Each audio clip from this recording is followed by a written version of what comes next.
Hola, ¿qué tal? Estimados estudiantes, nuevamente juntos en esta ocasión para desarrollar la clase número 19 de este seminario teórico. Hoy vamos a charlar un rato sobre un tema muy específico porque nos vamos a focalizar en un concepto que tiene que ver con la relación entre entrevistador y entrevistado en el ámbito de la dinámica de la entrevista, desde luego. Y es el concepto de personalidad suplementaria y personalidad complementaria. También, a continuación, vamos a ver algunas características en relación a las intervenciones.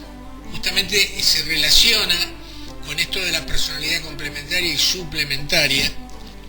Dentro de la relación entre personalidad complementaria y suplementaria, vamos a ver algunas técnicas. Una de ellas la técnica de apoyo, la técnica de influencia directa, la técnica llamada de ventilación, la consideración reflexiva, la pregunta como técnica, preguntas lineales, circulares, estratégicas, reflexivas, y el silencio como técnica. Esto es lo que vamos a ver.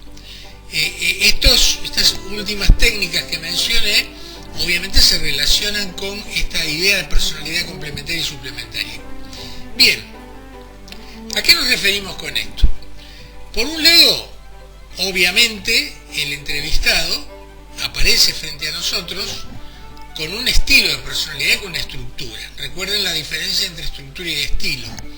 La estructura refiere a la personalidad como sistema establecido a partir de todo el desarrollo que viene del temperamento, carácter, luego la construcción de la personalidad. Las estructuras se refieren entonces al tipo de personalidad, pero no al estilo.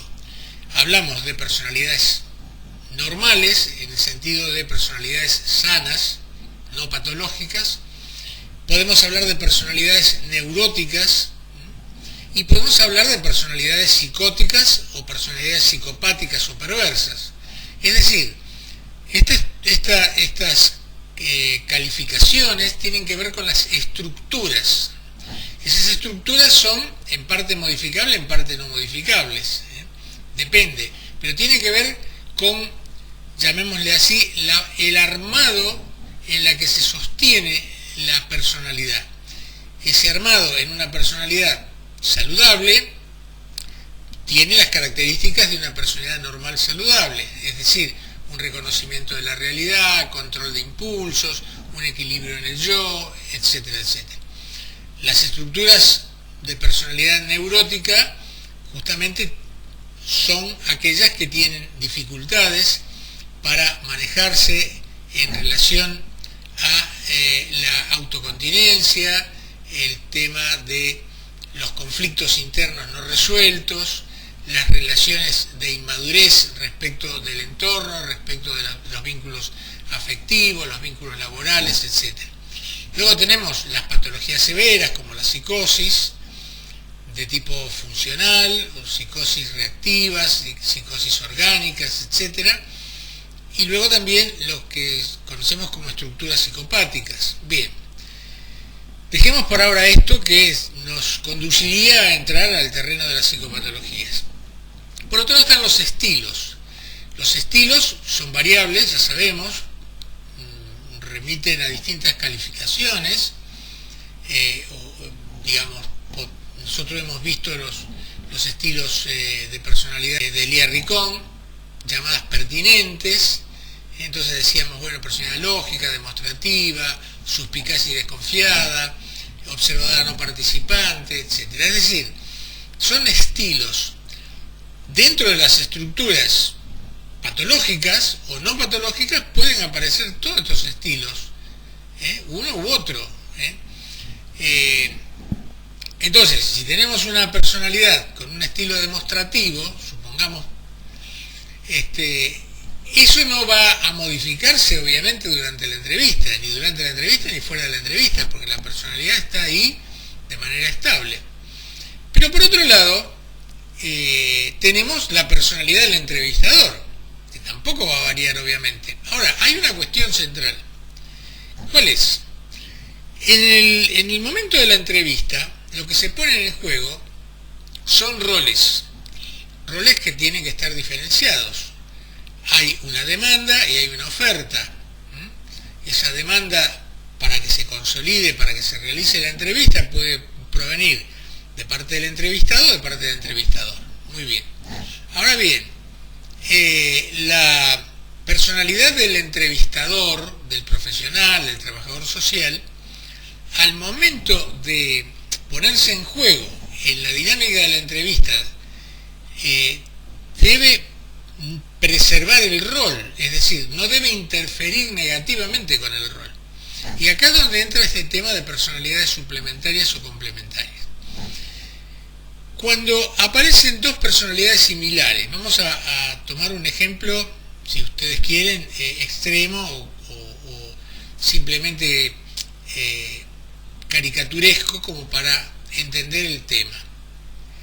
Supongamos que haya dos personalidades altamente demostrativas, la del entrevistado y la del entrevistador, y se pongan en juego en situación espontánea. A este encuentro de personalidades similares las llamamos suplementarias. ¿Por qué? Porque una puede suplementar a la otra, puede suplir a la otra, es decir, son idénticas o similares. Al ser idénticas o similares, ambas personalidades se interfieren, es decir, chocan. En lugar de ser un polo positivo y negativo, son dos polos positivos, se repelen de alguna manera. Entonces, imaginemos que una persona que está siendo entrevistada es altamente locuaz y dispersa, y el entrevistador se manifiesta de manera espontánea también como altamente locuaz y disperso. Se pierde información significativa. ¿Por qué? Si esa relación entre entrevistado y entrevistador, que es una relación de roles diferentes y una relación profesional en un marco de un encuadre que debe ser observado, si no fuera así, si fuera el encuentro de dos personas en un mismo nivel de roles, por ejemplo, dos colegas que se ponen a charlar en una cafetería sobre su vida o sobre su trabajo profesional, o simplemente dos amigos que se expresan espontáneamente su personalidad, ahí no habría ningún problema. En todo caso, bueno, sería cuestión de que uno se interfiere con el otro, uno lo tapa al otro, y dice, déjame hablar, el otro le dice, escúchame, pero déjame que te cuente, y el otro, es decir, simplemente es una cuestión, si ustedes quieren, anecdótica. Ahora, en el marco de una entrevista, esto perturba esa dinámica. Entonces, ¿qué hacemos? Lo ideal que sería que la otra personalidad, es decir, la personalidad del entrevistador, resulte de tal estilo que pueda adecuarse al estilo de personalidad del entrevistado. ¿Cómo logramos esto? Alguien podría decir, y bueno, cambiando al entrevistador, que venga un entrevistador con una personalidad complementaria, llamamos, complementaria. Por ejemplo, una personalidad complementaria a la personalidad demostrativa, una de ellas, podría ser la personalidad lógica. ¿Por qué? Porque habla menos, observa más, tiende a controlar, tiende a reflexionar. Ahora bien, entonces, ¿qué hacemos? Decimos, a ver, ¿qué personalidad tiene usted? O definimos, espere un poquito que va a venir mi colega que tiene una personalidad complementaria. No, por supuesto es un disparate lo que estoy diciendo, pero para que se vea.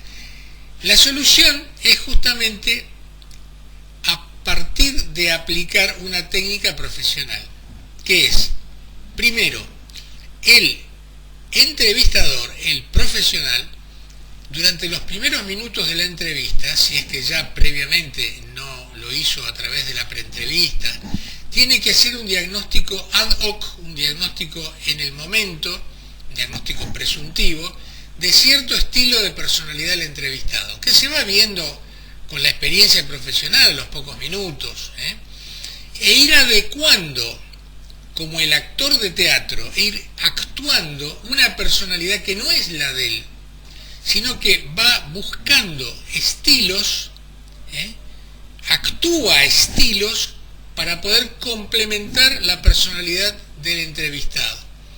Esto no es difícil de hacer. ¿Por qué? Porque el entrevistador no solo conoce su personalidad, sino que conoce cómo actúan las otras personalidades. Entonces va regulando si el entrevistado es altamente locuaz y disperso, él se repliega, escucha y trata de reorientarlo cuando se dispersa. No suma a la dispersión una segunda dispersión que es la propia, sino que dice, ve que el entrevistado se dispersa y no mantiene el eje discursivo, si es que están hablando de un hecho concreto, de una situación concreta, que podría ser una entrevista abierta donde el entrevistador habla de cualquier cosa, pero si es una entrevista semiestructurada, donde si se va mucho de la línea que se está trabajando, porque interesa conocer, supongamos, sus ingresos, su relación con su familia, sus relaciones laborales, sus problemáticas sanitarias y demás, y termina hablando así de cuando fui al cine, entonces, vio ese actor tan famoso, y entonces, ¿qué tiene que hacer el entrevistado? No va a decir, mire, a mí no me interesa, no hable de eso, obviamente no, va a decir, bien, pero veo que usted me cuenta lo de la película, que es interesante, pero esto, cuando inició esta charla sobre la película que fue a ver usted, recuerdo que estábamos hablando de tal cosa, y no me quedó claro si cuando usted fue, que justamente iba a ir al día siguiente al trabajo, y recordó lo del cine el día domingo, pero finalmente fue al trabajo, es decir, yo lo reingreso al tema que a mí me interesa investigar, ¿sí?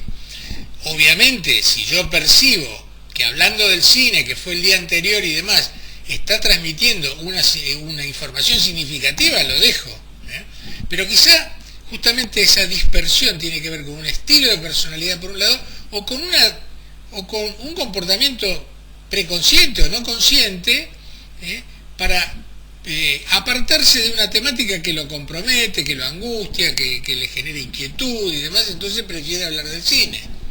Bien, entonces esta adecuación se va haciendo en función de encontrar estilos complementarios al estilo del entrevistado.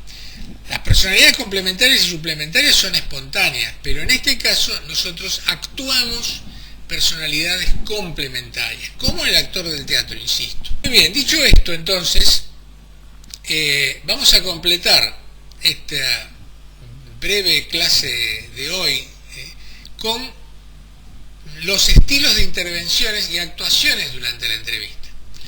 Dejamos por ahora de lado, porque ya lo hemos abordado, pero luego lo vamos a volver a abordar, y ustedes lo tienen en el PDF, el tema de las técnicas de observación. Simplemente hemos dicho y volvemos a decir que la técnica de observación es metaoral, es decir, más allá de lo que estamos hablando, de lo que estamos indagando con el entrevistado, más allá de eso, estamos observando el contexto, el lenguaje corporal, las coincidencias o no coincidencias, las contradicciones o no, el contexto socioambiental en el que se desarrolla, si es que estamos en la casa del entrevistado y demás. Esto es la observación, las técnicas de observación, ya en parte la hemos hablado, ustedes justamente en esta época la están viendo, las van a empezar a profundizar en el marco de las comisiones de trabajos prácticos. Ahora lo que vamos a ver son los estilos de intervenciones durante el proceso de la entrevista, vinculado con las personalidades complementarias. Una de las técnicas es lo que llamamos técnicas de apoyo.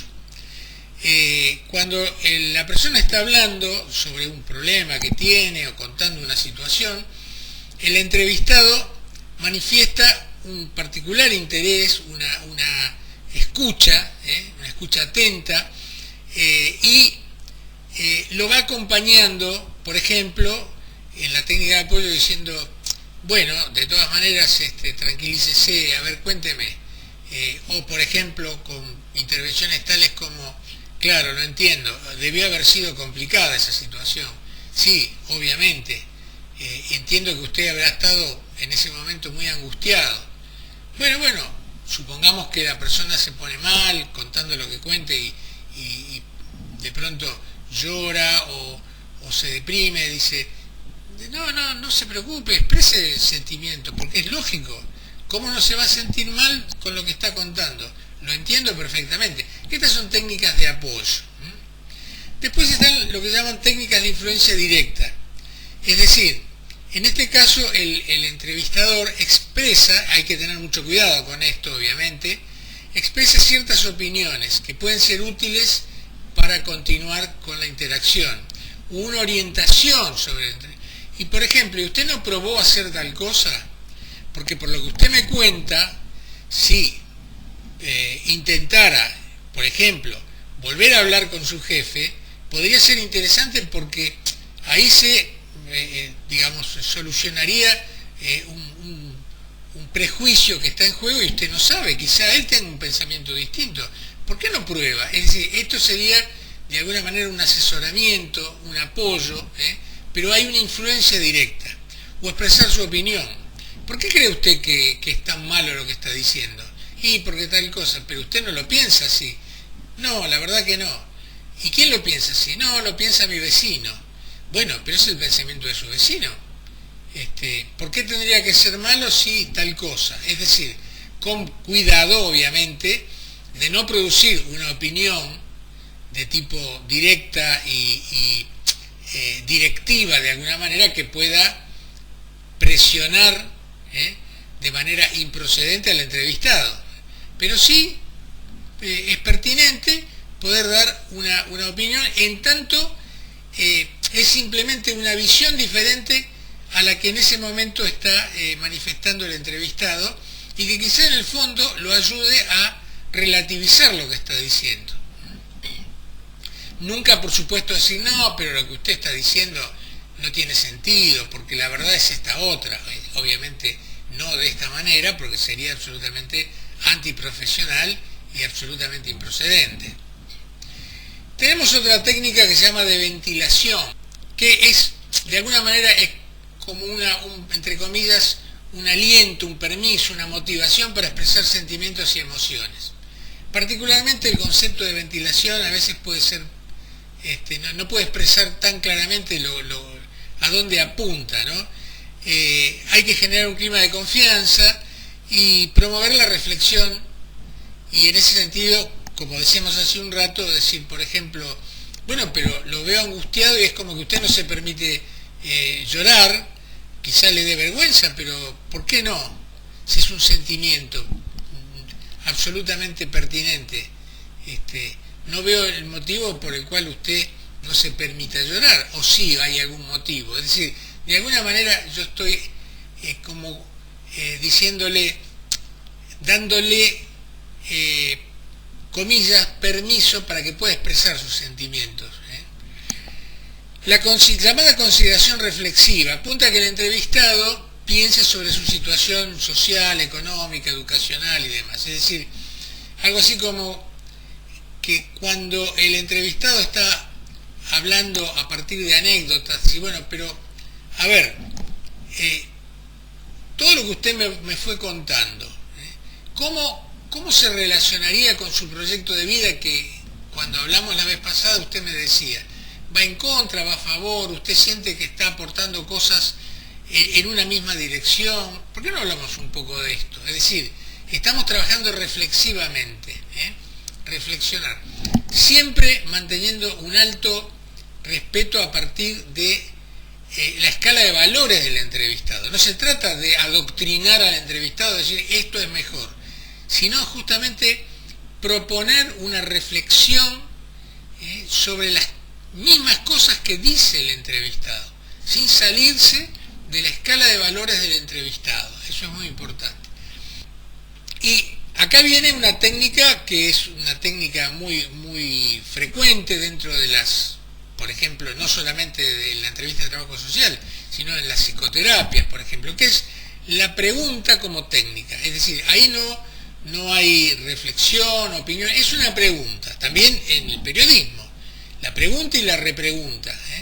Cuidado con la pregunta que induce respuesta. Por ejemplo, si yo le digo al entrevistado que esto que usted hace es muy bueno, ¿no? Ahí parece que tiene un formato de pregunta, pero ya estoy diciendo que es muy bueno, no. Es decir, es como el famoso saludo de la vida cotidiana en nuestra sociedad, que es, hola, ¿qué tal? ¿Todo bien, no? Le estoy diciendo, todo bien, ¿no? Presupongo que está todo bien, ¿no? Y de alguna manera lo estoy como condicionando a que me diga, sí, todo bien. Y la respuesta es, bien o te cuento. ¿Y quién espera? Salvo que sea un amigo, ¿no? Decime que está todo bien. Todo bien, ¿no? Es muy distinto a decir, hola, ¿qué tal? ¿Cómo estás? Él que me diga que está todo bien o está todo mal. El todo bien no está diciendo. Y el otro que dice, sí, todo bien. Siempre se puede estar peor. Bien no te cuento. Sería la otra. Bien. Hablando de bien, entonces, la pregunta como técnica es muy importante, tiene que ser lo más neutral y aséptica posible. Hay preguntas lineales que apuntan a la obtención de datos. ¿Cuántos hijos tiene? Es una pregunta lineal, directamente. La otra es, ¿tiene hijos? También es lineal, pero no me entero de cuántos. Puede ser que él lo diga. Ahora, ¿cuántos hijos tiene? Implica, por un lado, que él de alguna manera ya me dijo que tiene hijos, incluye que tiene hijos, pero estoy preguntando cuántos. La otra pregunta es la que llaman preguntas circulares, pero esto implica la posibilidad de entrevistar a más de una persona, es decir, una pareja, una familia, donde yo hago una pregunta para que esa persona, a su vez, la respuesta que me da, en realidad, presupone una pregunta implícita a otra persona que está con él, que a su vez me responde. Por ejemplo, yo le pregunto, porque ustedes discuten mucho, ¿no? O discuten mucho ustedes, sería mejor, ¿no? Discuten mucho ustedes. Y esta persona dice, y más o menos. Y la mujer dice, y más o menos no. Discutimos bastante. Y él le dice, bueno, yo creo que no. Es decir, ¿por qué vos pensás que discutimos bastante? Es decir, yo estoy haciendo circular las preguntas y se van enriqueciendo. Esto tiene que ver con una dinámica de grupo, una dinámica familiar y demás. Preguntas llamadas estratégicas. Tienen por objetivo, son directivas e intentan quizá destrabar una situación. Una situación que está trabada, dice, bueno, y sí, yo no puedo. Bueno, a ver, pero realmente, ¿usted quiere el puesto o no lo quiere? ¿No? Es una pregunta como muy directa, ¿no? Y que quizá conmueva de alguna manera, ¿no? Es como lo que en psicoterapia llaman el insight, ¿no? Es decir, que de alguna forma yo le hago una pregunta que lo posiciona al entrevistado a darme una respuesta que quizás sea clave en ese sentido. Podría hacerme una contrapregunta. ¿Y por qué no voy a querer? Y porque veo que cada vez que tiene una oportunidad usted no va a la entrevista, por ejemplo. Finalmente, preguntas reflexivas.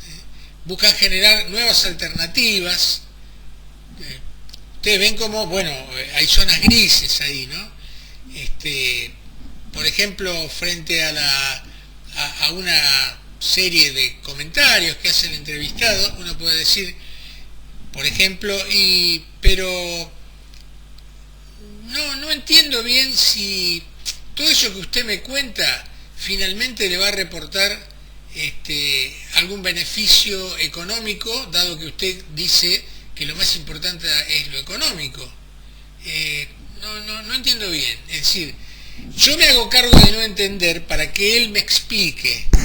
No digo, usted explica mal, yo no entiendo bien. Y el otro que me dice, va a tratar de explicarme mejor. Y ahí se le puede aclarar a él o no una situación que puede aparecer como contradictoria. Y luego está, para finalizar, lo que llaman el silencio como técnica. Esto es muy usado en muchas técnicas de psicoterapia, pero acá tenemos que tener cuidado con el tema del silencio. ¿Por qué? Porque a veces es útil el silencio en la medida que ese silencio puede beneficiar al entrevistado o puede no interferir en un relato que está haciendo. Pero cuidado cuando la situación es muy angustiante y el silencio puede ser persecutorio para el entrevistado. Es decir, ¿por qué no me dice nada? ¿Qué estará pensando? ¿Me está condenando? ¿Me está criticando? Es como el silencio hace que el entrevistador tome distancia, y no en todos los casos el silencio es adecuado. A veces cuando la situación es complicada puede ser mucho más útil simplemente decir, ajá, sí, lo entiendo, claro, lógicamente, sin enfatizar demasiado emociones positivas o negativas. Obviamente, si está contando algo que lo ha dejado en ridículo y él se avergüenza, uno puede decir, oh, claro, ¿no? O, uy, Dios, ¿no? Claro, menos, obviamente, censurarlo o reírse, decir, claro, sí, claro, lo entiendo que usted se habrá sentido en ese momento incómodo, ¿no? Bueno, el silencio absoluto, donde uno ni siquiera transmite lenguaje corporal expresivo, podría ser simplemente ni mover los labios, ni mover las manos, ni nada. Es decir, ¿qué interpreta el entrevistado? Lo he dejado absolutamente paralizado, ¿no? ¿Quién sabe lo que está pensando de mí? Entonces, lo que tenemos que hacer es justamente hacer lo más cordial, lo más dinámica esa relación. Por eso el silencio como técnica es útil muchas veces, pero hay que manejarlo con mucha precaución. Bien. Con esto entonces doy por finalizado la parte de la clase de vídeo y les recuerdo que en el PDF, además de lo que les comenté, tienen algún texto sobre la observación nuevamente, el tipo de observación, el tipo de entrevista estructurada, semiestructurada, la observación participante, el tipo de conductas observadas, la conducta espacial, la conducta extralingüística, la conducta lingüística, todos aspectos que hacen a la técnica de observación que hemos visto y que siempre seguiremos mencionando porque forma parte muy importante de la técnica de la entrevista. Bueno, muy bien, nos encontramos en la clase número 20. Muchas gracias y será hasta ese momento.